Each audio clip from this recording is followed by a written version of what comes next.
28 ചിത്രങ്ങളാണ് ജോൺസൺ മാഷുമായിട്ട് സത്യൻ സാറിനുള്ളത്. അതൊരു ചെറിയ കാര്യമല്ല. അങ്ങനെ ഒരു കോമ്പിനേഷൻ ഒരുപാടുണ്ടോ എന്ന് തന്നെ സംശയമാണ്. 28 ചിത്രങ്ങളിൽ ജോൺസൺ മാഷ് സത്യനന്ദി സാറിന് വേണ്ടി വർക്ക് ചെയ്തിട്ടുണ്ട്. എന്നാൽ ആദ്യം വന്നത് പശ്ചാത്തല സംഗീതം ഒരുക്കുന്നതിന് വേണ്ടിയിട്ടാണ്, അല്ലേ? അപ്പൊ അന്ന് കുടുംബ പുരാണം എന്ന് പറയുന്ന ചിത്രത്തിന് പശ്ചാത്തല സംഗീതം ഒരുക്കാൻ ജോൺസൺ മാഷ് വരിക എന്ന് പറയുമ്പോൾ ചിത്രത്തിന്റെ സംഗീത സംവിധാനം മോഹൻ സിത്താര സാറാണ്. അദ്ദേഹം താരതമ്യേന ജോൺസൺ മാഷേക്കാളും ജൂനിയറാണ്. അപ്പൊ സിനിമയിൽ നമ്മൾ പറഞ്ഞു കേൾക്കുന്ന ഒരു ജൂനിയർ സീനിയർ ഓരോരുത്തരും നിൽക്കുന്ന ഒരു സ്ഥാനത്തിന്റെ അളവ് പോലൊക്കെ വെച്ച് പലരും വേണമെങ്കിൽ വിസമ്മതിക്കാം.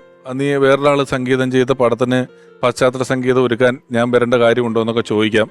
എങ്ങനെയാണ് അന്ന് ആദ്യമായി ജോൺസൺ മാസ്റ്ററെ പശ്ചാത്തല സംഗീതത്തിലേക്ക് എത്തിയത്? അതിന്റെ ഒരു തുടക്കമൊക്കെ എങ്ങനെയായിരുന്നു? ജോൺസൺ അതിനു മുമ്പ് തന്നെ എനിക്ക് വളരെ പരിചയമുണ്ട്. കാര്യം A.T. ഉമ്മർ മ്യൂസിക് ചെയ്യുമ്പോഴേക്കേ A.T. ഉമ്മർ, അർജുന മാഷ് ഒക്കെ മ്യൂസിക് ചെയ്യുമ്പോൾ പല സിനിമകൾക്കും കണ്ടക്ട് ചെയ്തിരുന്നത്, അതിൻ്റെ ബാക്ക്ഗ്രൗണ്ട് സ്കോർ ചെയ്തിരുന്നതൊക്കെ ജോൺസനായിരുന്നു.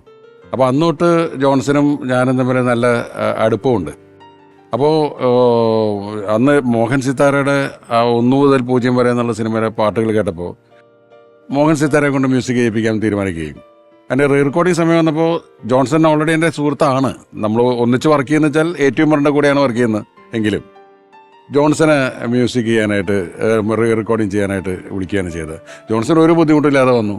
ഒന്നുമില്ല, ഈ വക യാതൊരു പ്രശ്നങ്ങളും. ഞാൻ പലപ്പോഴും പറയാറുണ്ട്, ഈ സാധാരണഗതിയിൽ ഒരു മ്യൂസിക് ഡയറക്ടർ വേറെയാണെങ്കിൽ പശ്ചാത്തല സംഗീതം ഒരുക്കുന്ന ആളുകൾ പലപ്പോഴും ഈ മ്യൂസിക് ഡയറക്ടറെ പാട്ടുകൾ പശ്ചാത്തല സംഗീതത്തിൽ യൂസ് ചെയ്യാനായിട്ട് ചില മടിയുള്ളവരുണ്ടാവും.